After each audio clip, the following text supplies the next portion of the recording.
টিয়াৰবাসীৰ কাৰণে বিশেষকৈ আজি এটা শুভ দিন বুলি ক'ব লাগিব, এটা ঐতিহাসিক দিন বুলি ক'ব লাগিব। আমি আজিৰ দিনত অসমত 7খনকৈ কেঞ্চাৰ হস্পিটেল অপেনিং কৰা হৈছে। আমাৰ ভাৰতৰ শ্ৰদ্ধাৰ প্ৰধানমন্ত্ৰী নৰেন্দ্ৰ মোদী ডাঙৰীয়াৰ শুভ হাতেৰে আৰু আজিৰ পৰাই 7খন অত্যাধুনিক কেঞ্চাৰ হস্পিটেলত আমাৰ অঞ্চলৰ কেঞ্চাৰ পেচেণ্টসকলে ট্ৰিটমেণ্ট ল'বলৈ সুযোগ পাব। আৰু ইয়াৰ লগতে আৰু নতুন 7খন আধাৰশিলা স্থাপন কৰা হৈছে আৰু 3খনকৈ কেঞ্চাৰ হস্পিটেল আৰু নিৰ্মাণ হৈ আছে। আমি আজি গম পালোঁ কি অহা কেইমাহমানৰ ভিতৰতে আৰু 3খনকৈ কেঞ্চাৰ হস্পিটেল তৈয়াৰ হ'বলৈ গৈ আছে।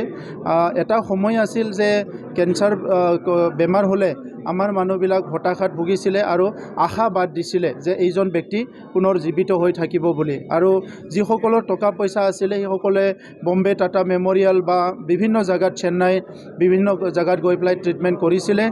আৰু উত্তৰ পূৰ্বাঞ্চলত সকলো জানে এইটো এতিয়া আমাৰ ভাৰতৰ কেঞ্চাৰ হাবৰ নিচিনা হৈছে। বহুত কেঞ্চাৰৰ বেমাৰ বাঢ়ি আছে বা অসমত প্ৰত্যেক বছৰত প্ৰায় 50,000 কেঞ্চাৰ ডিটেক্ট হৈ আছে।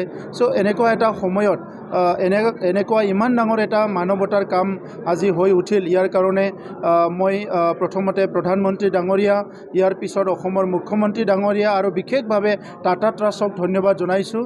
আজি ৰতন টাটা ডাঙৰীয়া তেখেতে নিজে উপস্থিত আছে এই উদ্বোধনী কাৰ্যসূচীত। আৰু টাটা ট্ৰাষ্টে কাম কৰি আছে, ইয়াতকৈ অধিক মানৱতাৰ কাম হৈছে এই কেঞ্চাৰ হস্পিটেলখিনি।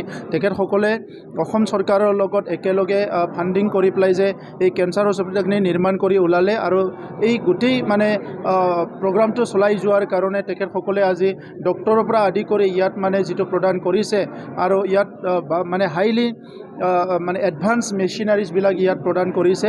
ইয়াৰ কাৰণে মই ধন্যবাদ জনাইছোঁ। আৰু বিশেষভাৱে বিটিআৰবাসী হৈ পেলাই আজিৰ দিনত আমি অসমৰ মুখ্যমন্ত্ৰী ডাঙৰীয়াক আমাৰ এই যিটো বেচৰগাঁও কেঞ্চাৰ হস্পিটেল এইটো নিৰ্মাণ কৰাৰ কাৰণে আমি স্পেচিয়েলি ধন্যবাদ জনাইছোঁ।